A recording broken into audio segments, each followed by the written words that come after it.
Hi, beautiful ladies. It's Denise Dealwart here in our group. It's great to connect on a deeper level.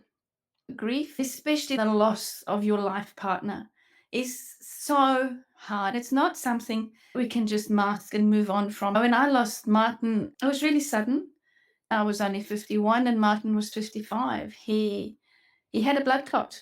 So, there was no goodbyes, there was no I love yous or anything like that. And I struggled. I struggled to heal myself. I went through all the conventional methods. I tried counseling, I tried therapy, I tried doctors. I read so many books on how to heal myself and how to heal my grief. My counselor or my therapist, actually, she's a psychologist. So, my doctor referred me to a psychologist and said, Denise, you can't keep living like this. And I knew I couldn't keep living like this. I was keeping myself very busy. I had a bookkeeping business that I ran and I operated. So I did bookkeeping for small businesses in the area. I couldn't afford to just suddenly stop because I needed the money. It wasn't as though Martin left me with oodles of money that I could just sit back, structure my life. I had to keep working, and it was really a struggle for me because I couldn't concentrate. I couldn't move forward. I didn't know how to move forward. I didn't know what to do. So, what did I do? I kept myself busy. I kept myself busy in my business and I ignored my pain until I broke. I absolutely had a massive meltdown one day. I came home from seeing a particularly bad client. It was one of those clients, I'm trying to balance books, do bank reconciliations, and my head is all foggy. I was working for small businesses, so most of their businesses were from home. This particular client had 5 small children. I walked into her home and there was nappies everywhere, dirty clothes on the dining room table, and she just pushed aside a little place for me to work and brought me a box of paperwork.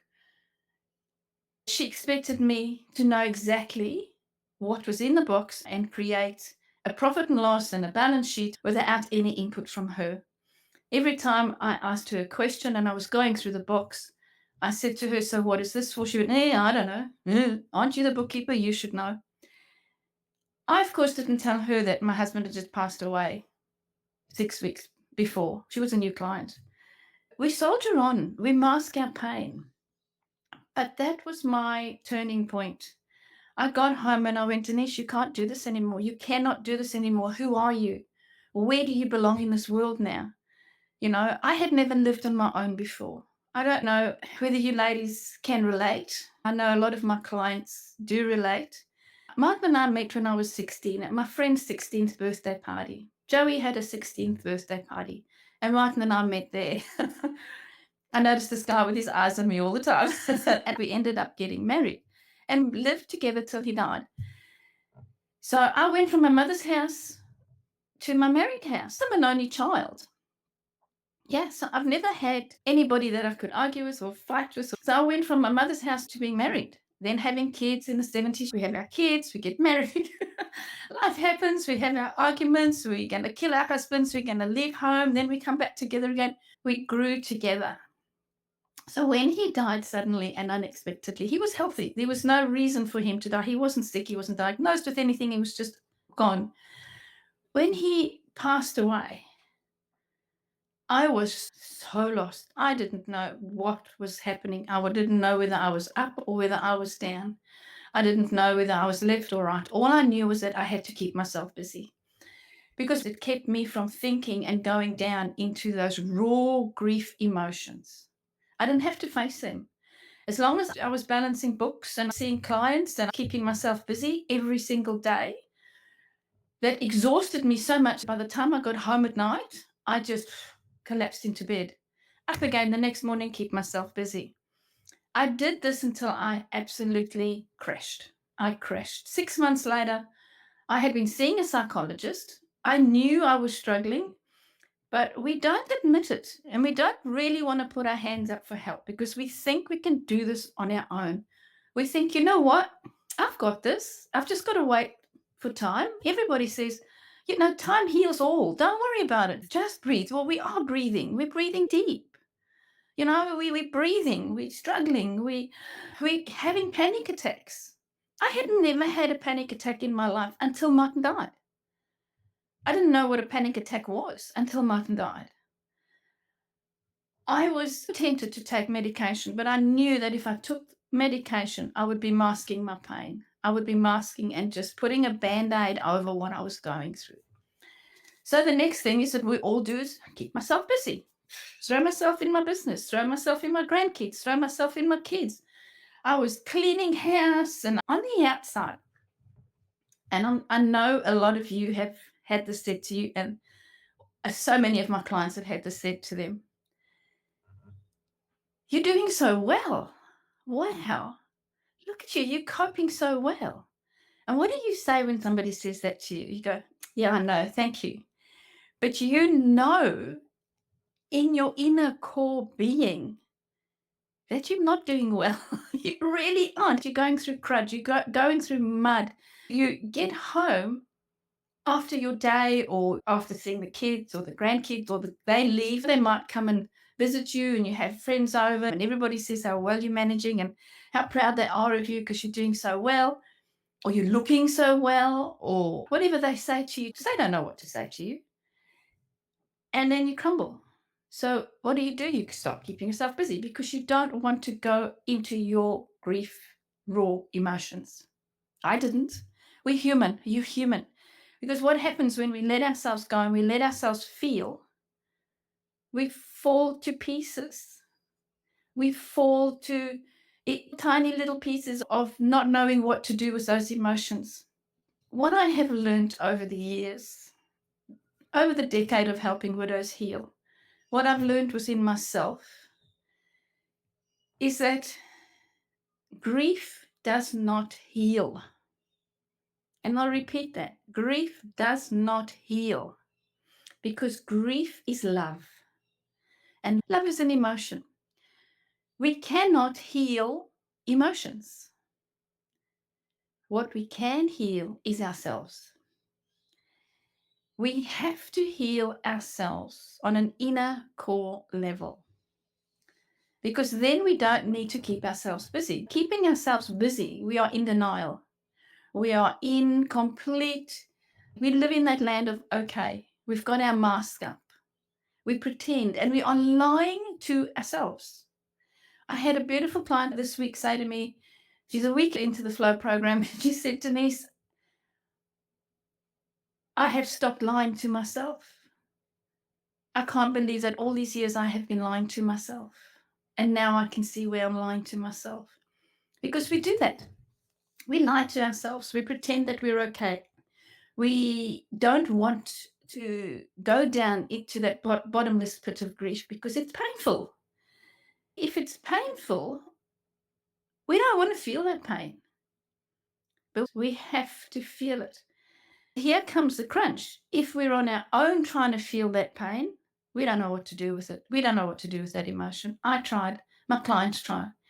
Oh, well, okay, I'm just going to start feeling my emotions. When I went down and I started feeling it, I stopped myself. I stopped because I didn't know how that down and deep I could actually go. And I didn't know what the outcome would be. What am I going to do with that emotion? What am I going to do with that pain? How am I going to fix it? And that's where we start masking and keeping ourselves busy. It is easier to pretend we're okay and lie to ourselves. We're not really lying to anybody else. We're keeping ourselves from healing. We have to really heal our inner core being, our soul. Because when your husband died, so did you. You died as well.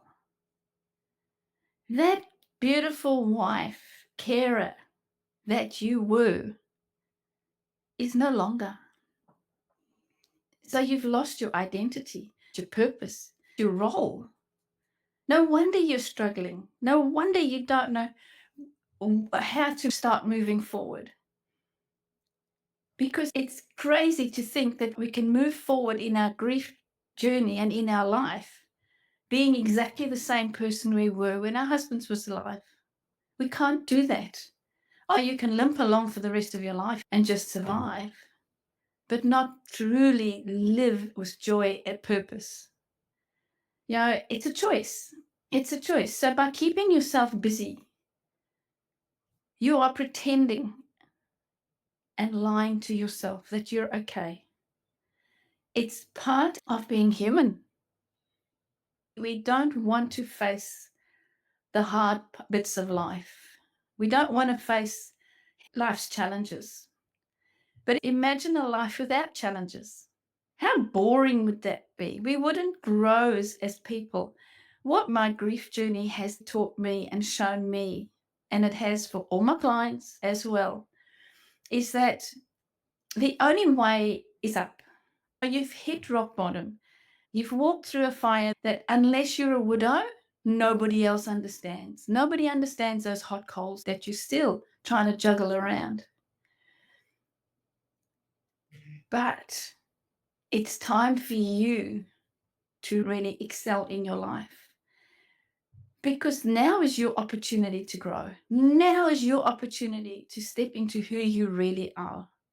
And you can't do that while you're masking and keeping yourself busy, because you don't know who you are until you know who you are. I thought I knew who I was. Martin and I had been on the personal development train for many years before he passed away. So when Martin passed away, I thought, I've got this. I was quite confident that uh, I don't need any help. I'll be fine. I'll be okay. Yep, I've got this. All I have to do is think positive and read positive books.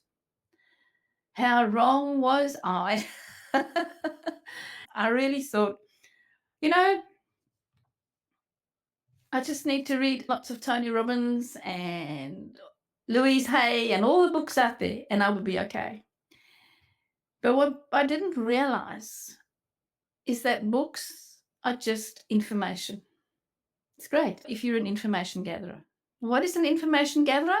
We read copious amounts of books. We talk to many people. We Google. We join groups. We befriend other widows to see how they've done it, and maybe get some more information on how to heal.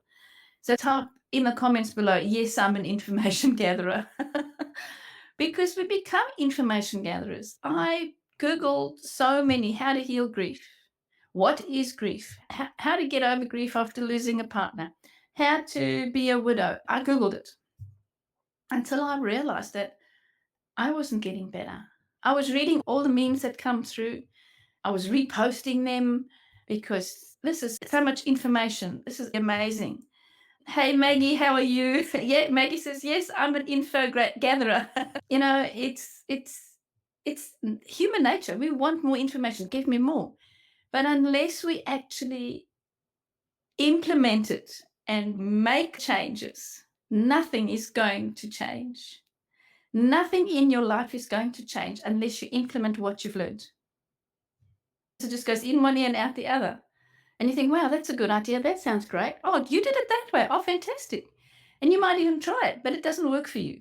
It doesn't work for you because that's not what you need right now. So stop masking your pain. Stop keeping busy. Get off that roller coaster. When my clients start going deep within themselves and uncovering all those layers of deep inner pain that they've masked for many years.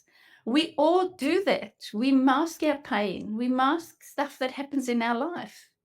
If you imagine yourself as an onion, you're the middle core bit of the onion, and you've got all the layers around you. Every time something happens, we put another layer of protection around ourselves. And we do that on a subconscious level. It's human nature. We want to protect ourselves. Can you imagine the number of layers and the thickness of those layers that you have now put around yourself to keep you safe in your grief journey? No wonder you're struggling with relationships. Step into a new relationship while we're pretending and keeping ourselves busy. We can't step into a new relationship while we don't love ourselves. And loving yourself is the number one key, but truly loving yourself. Hey, Melissa. Yes, information gatherer. Loving at a core inner level, it's not selfish. Loving yourself is putting yourself first. Loving yourself is knowing that you are worth it.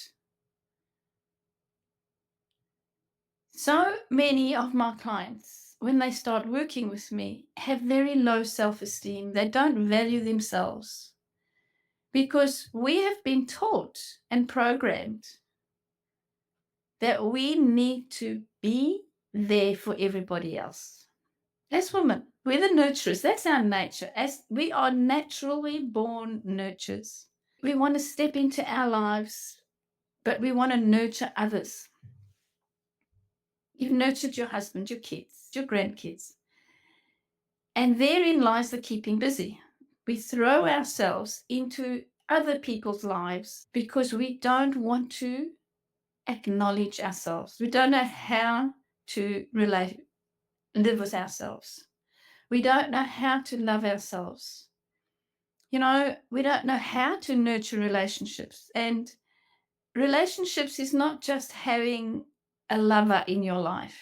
A relationship is a good friend, a relationship with your children, your grandchildren, your neighbor. I have seen so many widows that are absolutely bitter, angry with the world. They're angry that their husbands died. They're angry with their kids, but they'd never admit that this is what the cause is. You see, anger and frustration is because on an inner level, we're not aligned. We're not aligned. And that comes from fear. So what do? We don't want to feel that anger. We don't want to feel that fear because that's subconscious. You're not consciously aware of it. It just bubbles out. You might be driving and listening to some amazing music and you're so mellow and somebody cuts you off. What do you do? How do you react to that? Do you pull back and just go, oh, well, you must be having a bad day. Off you go. Or do you, beep, beep, beep, beep, beep, what are you doing? And it bubbles up out of you. That's because there's underlying emotions ready to explode at any time. So to truly heal your life, not just your grief, you see, we've got it all wrong. Conventional methods have got it all wrong. They want you to heal your grief, and we are programmed and conditioned to heal the grief. Ladies, we can't heal the grief. We have to heal ourselves. Then our life and our grief and everything heals along the way because you become the best version of yourself. I had a client say to me the other day, Denise, you have given me a life I never had, even when my husband was alive. I am more confident, I am more alive, and I'm ready for my future. That's the transformation that happens when we go within, rediscover who we are, and learn to truly love ourselves. Start living your life according to your rules. Start riding your own bus. Decide who's going to get on the bus with you. This is your chance now to rediscover yourself by not keeping yourself busy. Stop keeping yourself busy. It doesn't work. I tried. Trust me, I tried. And so does so many of my clients. They've all tried. We've all done it. I'll just keep busy. Then I don't have to face it. It's like being on that hamster wheel. I'll just keep busy. But sooner or later, you've got to stop or you burn out. I burnt out. I absolutely believed that time would heal me and that if I kept myself busy, time would pass and I would start feeling better. There was nothing further from the truth. When I had my breakdown, it was a major breakdown. And then I look back now, if I didn't have that breakdown, I would not be doing what I'm doing, helping thousands of widows worldwide heal fast, within weeks, able to move forward in their grief journey. My breakdown was my biggest lesson in life, that we cannot keep ourselves busy because we will break and we will fall to pieces. And when we fall to pieces, we really fall to pieces. And if you haven't got a method and a system to help you rise above that, you will not live life how you should live life and how you deserve to live life. We are not meant to live in grief for the rest of our lives. God, the universe, the higher power has created an amazing world for us to live in, to live with joy, to live with hope, not grief and sadness. That is not our natural state. When we live in grief, heartache, and pain, we manifest disease, we get sick because our body and our cells are getting the wrong messages that we're not okay. And our body and our cells respond to that.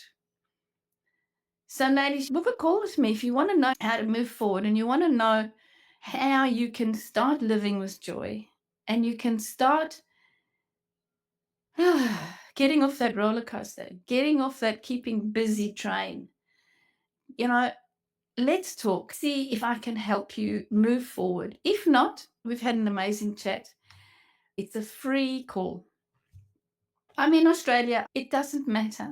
When you click that link, it'll take you to my diary. Any time that is there are the times that I'm available. I call you and it's a free call. So don't stress about it. It's going to cost me. How much is this breakthrough call going to cost me? It's 100% free. It's what I do to give back to you and to see where you are in your grief journey. Together, we'll map a way forward for you. Because the only way from here is up. You can't go down anymore. You know, when I started my journey into me, I realized that I was fast becoming the victim of my grief and the victim of my life. And that scared me. That scared me because I've never seen myself as a victim. But I was starting to mope around the house and going, oh, I'm feeling not so good today. Oh, if only Martin didn't die. And then I'd get angry. If only the hospital had seen that he was at risk. If only, all the if onlys, I could have, I should have. I would go down that and realize, and I'd get that. You know that feeling when you got the weight and you're looking down and you're really sad. And I realized, Denise, hang on. Grief is starting to control your life. You are now becoming the victim of your grief. And that is what spurred me on. Because while this was happening, I was seeing my psychologist every week. She said to me, Denise, you're grieving. You're going to be like this for 5 to 7 years. I remember that day so plainly. And that scared me, that I would be living like this, waiting for time to pass and my life to pass. You were never too old. We are never too old, never too young. Now is the time. When do I start doing it? Today. Yeah, I've had ladies that say, oh, I'm only 3 months in my grief journey. Is it too early? No. Then I've had other ladies say, oh, but I've already been 6 years in my grief journey. Is it too late to start? No, never, never, never, never. And it's never too late to start investing in you, investing in your life. Because life is to be lived. Life is exciting. Life is what we are given to live with joy, to live with purpose, to live with hope. We are not given this life to live in pain. Every single person in this world has had adversity. Yeah, we've all had adversity. The only difference now is that you haven't got your rock standing next to you, your person. They're not there. So you need to become your person. And the only way you can do that is to go deep within and rediscover who you really are. What do you like? What are your qualities? Your strength lies from within you, not without you. It's not on the outside. So many ladies think, well, just go and find another man. I'll just start a new relationship. It doesn't work. It doesn't work until you heal your inner demons. And we all have inner demons. I still have them. And they still come up every now and then. It's like, where did that come from? And I've been doing this for many years. I help ladies move through their grief. And every now and then, something will trigger. a deep emotion within myself that is still there. We never stop growing. We only stop growing when we choose not to do anything about it, when we choose to stop our lives and wait. Let me see what happens. I'll just see what happens in a month's time, and then I'll decide. Stop masking your pain. Oh, I'll just keep really, really busy. And when I'm really, really busy, I don't need to think about it. And then time will pass. Hey, I've been there. But it doesn't work. So, ladies, book your free call with me. Let's have a chat. Let's see where you're at in your grief journey. It's a no obligation free call. So, you're under no obligation at all to join my flow program or anything. I want to connect with you. I really want to connect with you. I want to see where you are. And if we're not a match, it's okay. I'll steer you in the direction and to other help, to other things that can help you. But if there's anything I want to say to you today is stop masking your pain, stop keeping busy, take action, become resourceful, and start healing you, not your grief. I am looking so forward to meeting you. Let's be widow warriors together. Let's change the world. Love you all. Bye.